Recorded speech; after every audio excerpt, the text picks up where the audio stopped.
Reaction to this latest recall effort is Caroline Heldman, professor of critical theory and social justice at Occidental College, with her insights on this exclusive interview by Alex. Good morning, Caroline. Thanks for joining us. Good to see you, Giselle. Thank you. So you've just heard the breaking news. There will be another recall effort of Governor Gavin Newsom. Your reaction?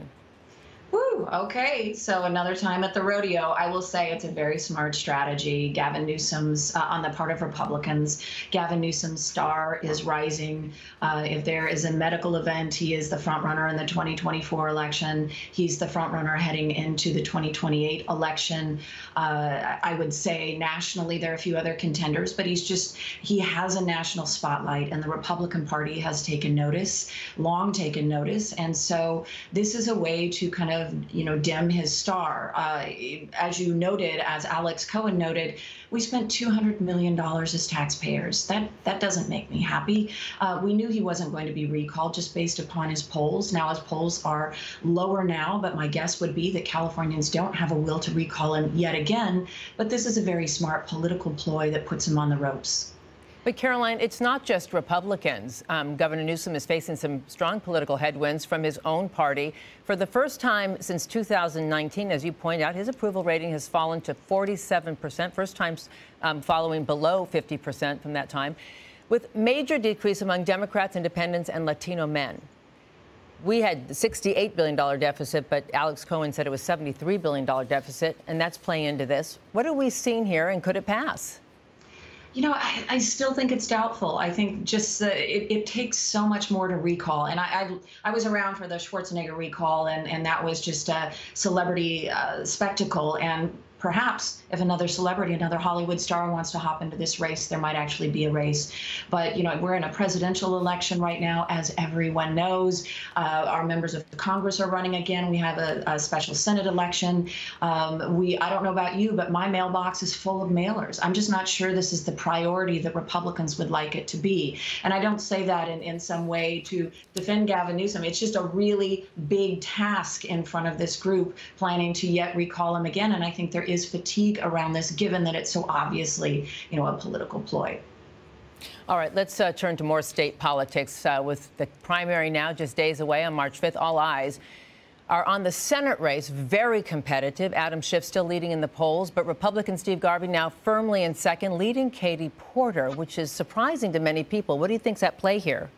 Well, I think that, a lot of folks have been propping up Steve Garvey. This is exactly where Adam Schiff wants to be.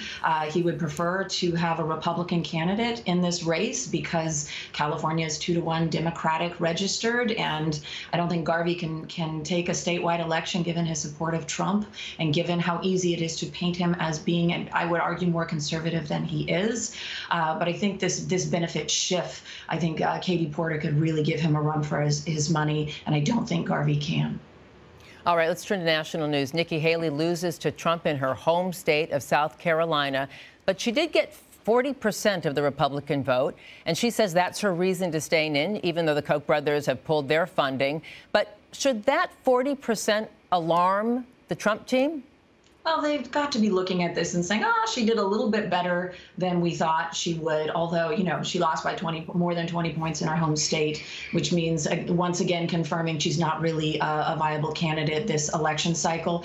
But I think they're also especially looking at the polls that about 80% of her voters would not be happy if Donald Trump were indicted. They simply wouldn't vote for him, or at least that's what they're saying. So there's definitely some alarm bells for the Trump camp. And I would argue with these indictments hanging over him and these court cases, it is not, everyone saying, he's so far up ahead of Biden. It's not a shoo-in for Donald Trump. This is going to be a really long road for him and a difficult one if a couple of these court cases don't go his way. Right. All right. The MAGA right gathered at CPAC this weekend, and there was this conspiracy theorist that took the stage, and he said the quiet part out loud. Take a listen, and I'll ask you about it on the other side. Welcome to the end of democracy.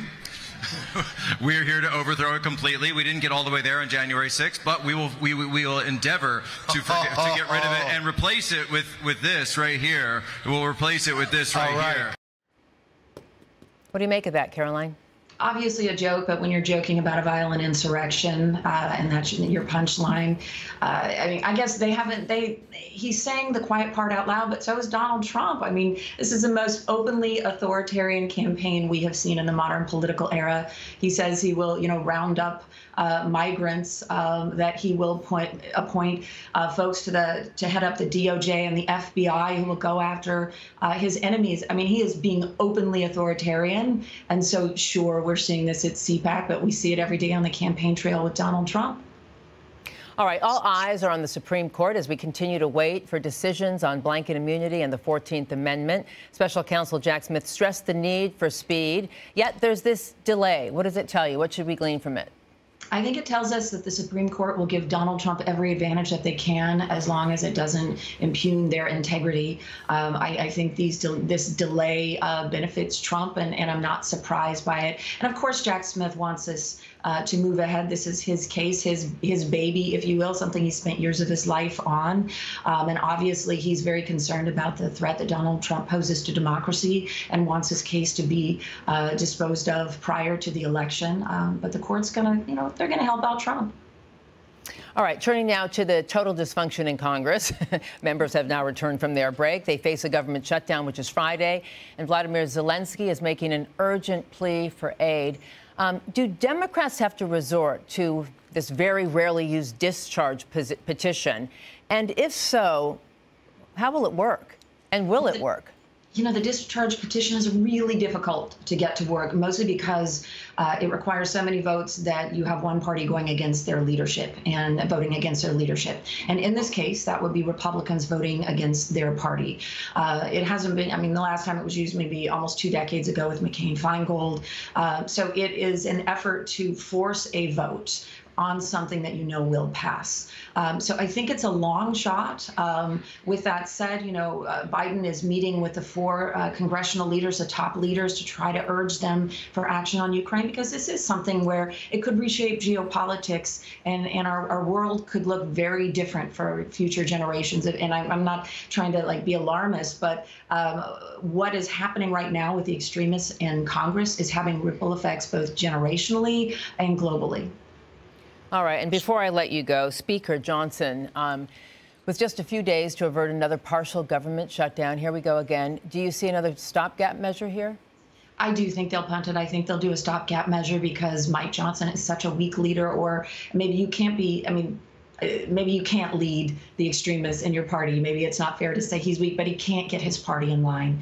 And so he can't get him in line on the immigration bill, on Ukraine, on the government shutdown. So on Friday, 20% of the government is supposed to shut down, and the other 80% is supposed to shut down the following week. So I'm assuming that we will see more of Congress putting off its work instead of actually getting to it. All right, Caroline Heldman, professor of critical theory and social justice at Occidental College. Thank you so much for joining us for this breaking news on the recall effort of Governor Gavin Newsom, but also all of the local, state, and national news ahead of primary, the March 5th primary here in California. Thank you. Thank you, Giselle. All right, here's a live look at traffic out in Malibu, where that northbound lane has just reopened on the PCH. Oh, they must be celebrating. Traffic's moving smoothly. It's good news for your commute. This is your morning on Spectrum News 1.